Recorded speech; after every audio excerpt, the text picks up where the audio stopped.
Hello beachcombers, or soon to be. Today's video is all about how to find seaglass on a beach.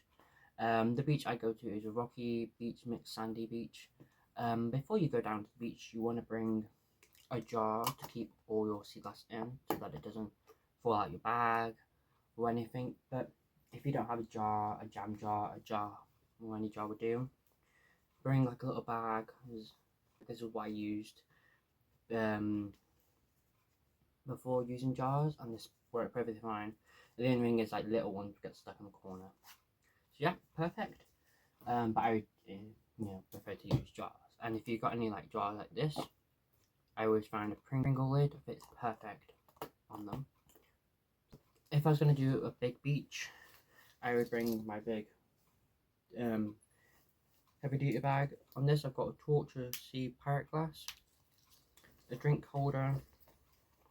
In this pocket I've got hand sanitizers in case you touch something you don't want to touch and thinking that it's sea glass, hand cream just in case your hands get very rough, and then I've also got like some sweets in the bottom there. I hope you learn how to find sea glass in this video. You have to get to know your beach by going down there, every so weekend.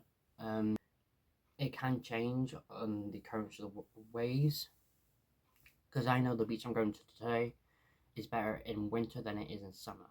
So when it comes winter time, I will shoot another video of how to find sea glass in the winter time, because it is easier than what it was today.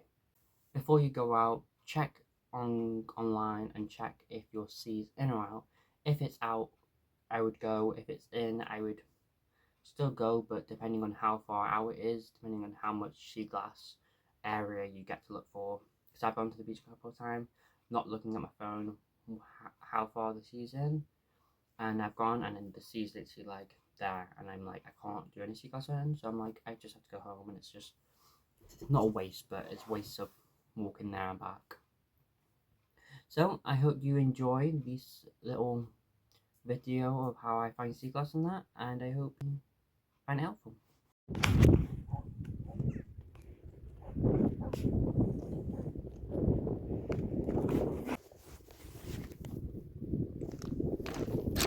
After you've chosen and seen like a bigger rock or base stone you can choose, there used to be a pole over there. I used to go from rock to pole, but the pole fell down a strong ring, so I know you go from rock to that round thing over there. So what I would do is walk across this and go upwards and go across and down. But if normally there isn't anything up here. Normally I've just done a quick skim and there isn't anything. Then what I would do is come in between these seaweed, then look across.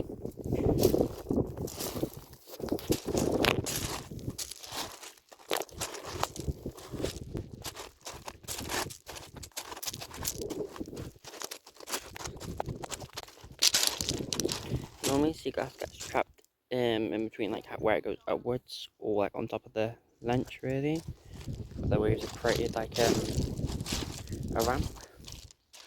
And once you've come to the end of your base zone from here, from the rock over to here, you go into like the next seaweed to seaweed, or just go in the next straight line, the rocks, and you should start again.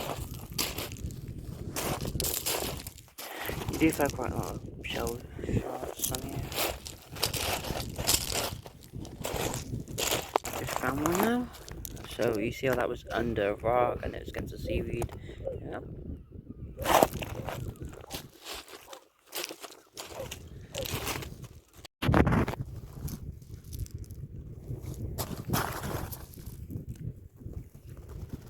When you're looking for seaglass, you want to come between the seaweed, and what you want to do is look from here to here and just skim like that.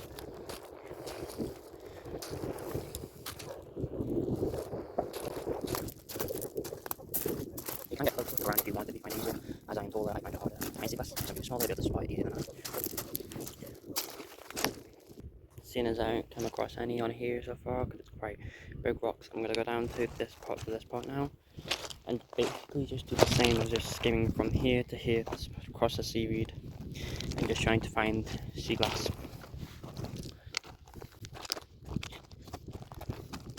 If you don't have seaweed on your beach like this, then you can always just walk in a straight line, or as you can see, as it goes deepens, you can just start on this one, then work your way down, and hopefully as you get more down, as you go in and out, you should be able to find more sea glass. The best time to go sea glass hunting is when after a storm has just hit, or when it's been really windy, because the current of the waves will just bring more up. No. Even I get confused sometimes between pottery and shells. Sorry for the barking dog in the background. So if you want shells, you can get shells that are detached. Another one that are attached like this.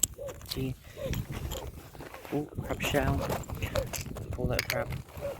I've only ever seen a crab alive once moving on this beach, and in my life really. See if you come again to your base stone. Do look around the edge of your rock just in case it has. In the past I've found a lot of stuff around it. Come down to your next. So we're just move there, then move there, doing here now. And then you just start again. It does come quite repetitive sometimes, but if you're finding some, you get that dopamine of just keep on going. There's a bit of green. I'm just gonna look. How did I not spot that? That green was just lit just by those shells. I was just touching them. And a bit of driftwood. Looks like a boomerang. So the sand, not much. It just depends. Grows, grows on sand. Gets on sand. Really, it's more on the rocks. I find.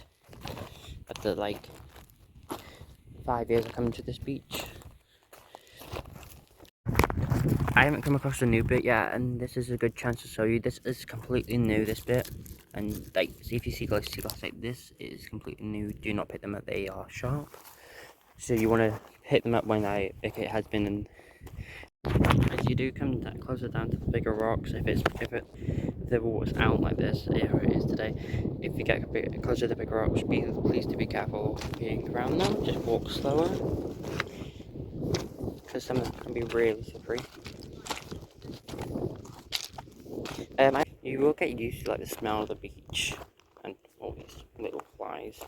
As I've got nose blinds to it now, it smells like normal to me, unless like the smell of the sea is like proper strong, what it can be usually. But yeah, you do get used to it the more. You still get tricked for thinking that it's parrot glass, a black rock.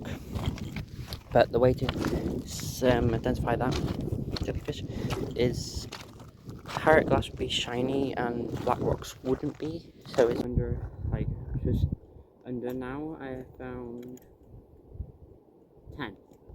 So yeah, the summer for here is kind of bad for what I've done when I was searching, but as that doesn't satisfy my sea glass needs, I'm gonna do from the rock. But today it's just really bad. I found a couple of pottery, but I picked them up because they're plain. I don't pick up plain pottery because I only pick up pattern ones because they're interesting. And my pottery jar I only have one of. It would just get full really quick. I'm gonna do the last line from like here, where I'd be really careful in. Then I go from the rock to that little hut there, and yeah, hopefully find more than what I have done on this stretch. No way! Oh yes, get in. Dark blue, yes. Means that this sea glass hunt was worth it. I get to put something in my red box. Yes, get in. No way. Yes, a bit of red. Red is really hard to come by, and this is rare to come by. Yes, I'm so glad I found this. It is obviously off a bit of a car, what has crashed into the ocean, or yeah, so a bit red. Yes, get in. Oh my god, no way. Yes. This is like been painted on, or been like stained on, so red, but pink, red or pink, then it's white on the back. Yes, get in. So I found quite a bit, was good. I found 3 rabbits. I found a small red, small dark blue, and a changing colour one, which my first one. And sea glass hunters for watching. Hopefully you know how to find sea glass now. And this is my entire haul like I just showed. I'm back home now. You can wash these, but I would wash them inside the jar in case they don't fall out and fall into your sink, and you'd be gutted if that was the case. You can wash them for a seaglass hunter, and I'll see you beachcombers later. Thank you, bye bye.